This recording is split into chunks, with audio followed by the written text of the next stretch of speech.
Hello and welcome to Violet Connie Art. I have a mini art haul and I have a review of these tinted charcoal pencils in a 12 pack, and I also bought these as well, which is the General's charcoal pack with kneaded eraser and a white charcoal pencil.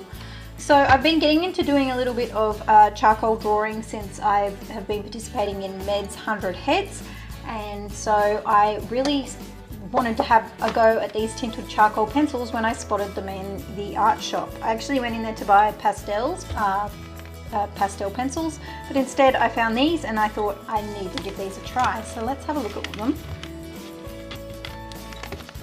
They feel really nice quality, but you would expect that from Derwent. Get this off. Very good. So here's all the colours here. So they're very muted palette. On the face here you can see the colours that come in it. So let's have a look what the names of these colours are. So we've got sand, so it's a nice lighter colour. We've got glowing embers. Oh, I like that name. And then we have a nice purple here, which is called lavender. And then we have mountain blue, deep, ocean deep. Now you can see the charcoal already, it's getting all over my fingers. Green moss. Oh, I love these names, they're very cool. Dark moss. Driftwood. I'm absolutely in love with these names. And peat, as in the soil peat, I'm guessing, because it's brown. Natural. It looks like a grey. Natural. White. So a white charcoal pencil, same as this one here in the Generals.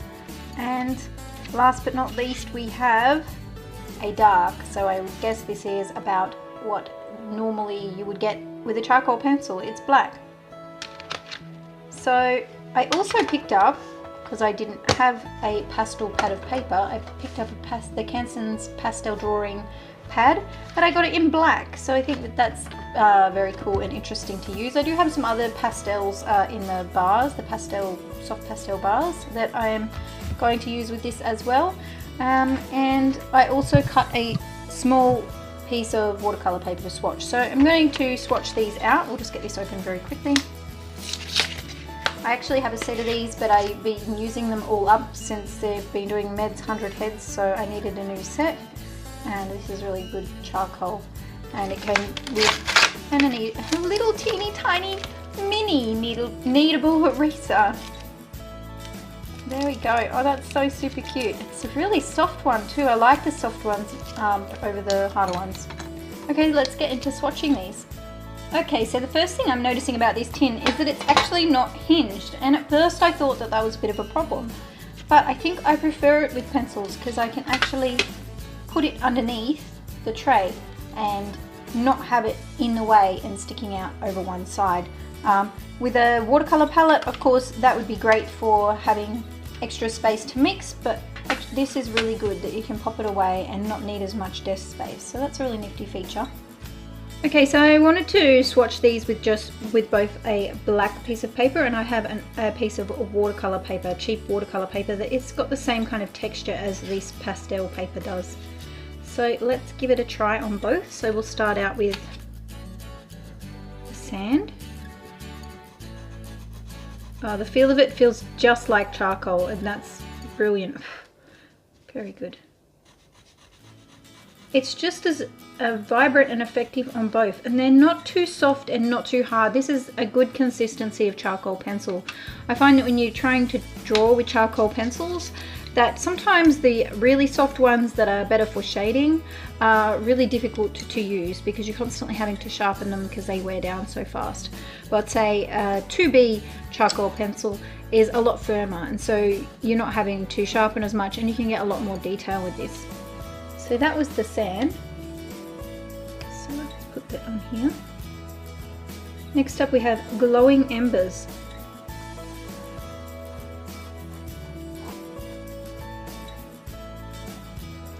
Lavender. Let's see what this purple's like. It doesn't really show up on the black. Not very well. Looks kind of more like a tone of brown. What about on the white? It's a very muted purple, but it definitely is purple. It's like a grey kind of purple. I wouldn't exactly call it a lavender, but it's okay. Have to name it something. I will write these later on with a white gel pen. Then we have a mountain blue. This one's a little bit soft, so I have to sharpen that.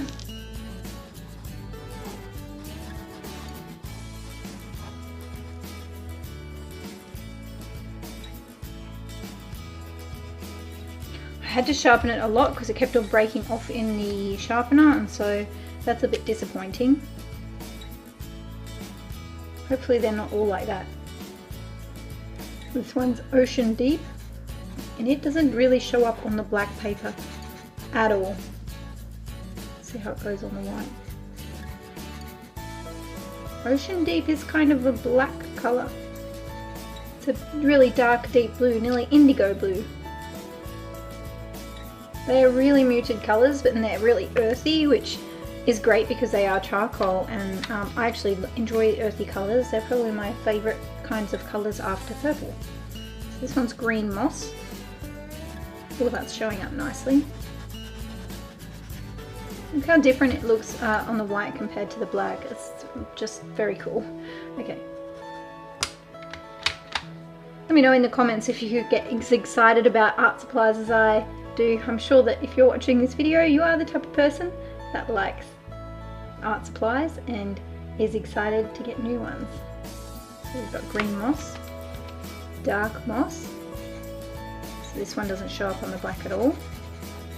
It doesn't show up on here. Okay.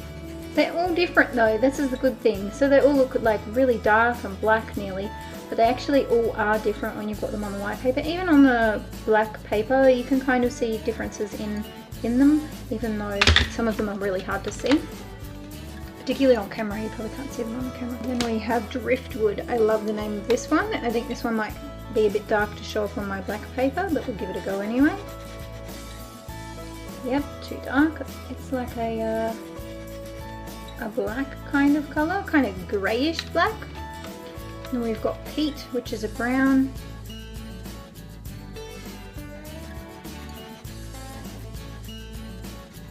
It's kind of similar to the Glowing Embers, but slightly darker. And we've got the one called Natural, White, and then the last one, which is the black, which is called Dark. So it won't show up here very well. Nope. Tiny bit. Better than the white does on the white. Okay. Dark. So it's like a little bit darker than the Driftwood. Kind of a black that's extra dark. So that's it for swatching. I'm going to write all these out off camera. Then I'm going to get into creating an artwork. Hi, voiceover Connie here.